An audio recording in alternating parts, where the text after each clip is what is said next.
mas malawak na Asia CEO Awards 2026. Yan ang inihayag ng organizer ng Asia CEO Awards Organization para sa gaganaping awarding ngayong taon. Layunin ng aktibidad na maiangat ang mga tagumpay ng mga negosyo at mapalakas ang posisyon ng Pilipinas bilang isang umuusbong na ekonomiya sa Asia. Si Erlo Bringas sa detalye. Mas pinalawak ng Asia CEO Awards ang saklaw ng kanilang parangal ngayong taon matapos ito'y buksan na sa mga bansa sa Southeast Asia. Dahil dyan, maaari nang mag-nominate ang mga lider at organisasyon mula sa rehiyon para sa mga kategorya tulad ng CEO of the Year at Apex Company of the Year. Lain ng aktibidad na maiangat ang mga tagumpay ng mga negosyo at mapalakas ang posisyon ng Pilipinas bilang isang umuusbong na ekonomiya sa Asia.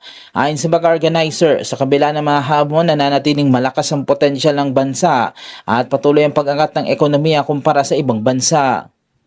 Well, other than bigger and better, but we're opening it up now to Southeast Asia.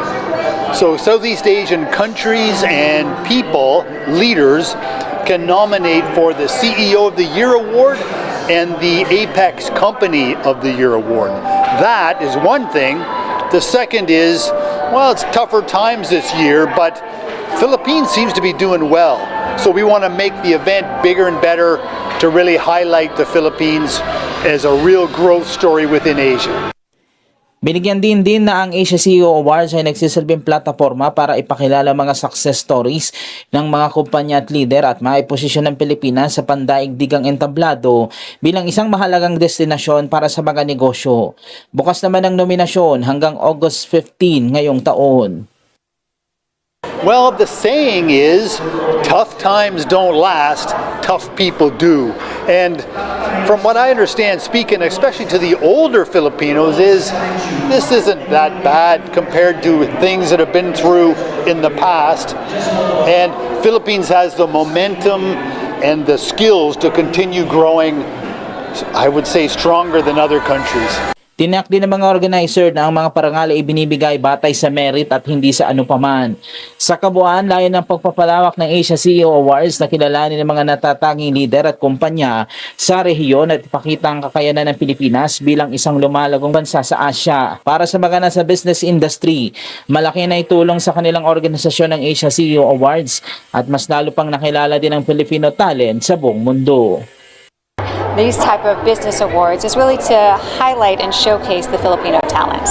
I think that the more we show the world how great the Filipino people are, the more that we'll be able to see more investments in the country. We'll see more and more interest as well, and the more we will be able to have all of that, the more our teams and our companies continue to grow.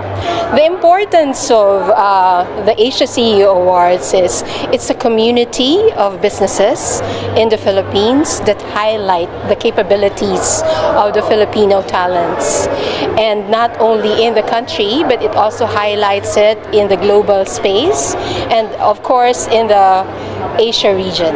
Hi, my name is Joey Marcelo. I'm currently the CEO of Sante International. Well, Sante is a distribution company, primarily involved in the direct selling business. And we're already here in the business for the past 19 years, a series of ups and downs, challenges. But we're still here, we're still fighting. And of course, the objective always for a Filipino company is to be a global player, which Sante right now is a global player. Day one, when we joined the HCO Award, we're so excited to submit our nomination. Little did we know that that day will mark the start of something big for us. It became an inspiration not only to me, but my entire management team and entire distribution network. So I encourage everyone, please submit your nomination. It might be something simple for a lot of people, but it will be something huge, not only for your business, but for the people around you. Please submit your nomination, go to the website of the Asia CEO Award, and see you all in this coming Asia CEO Award 2026. Erlo Bringas para sa mata ng Agila, matatag, matapang, matapat.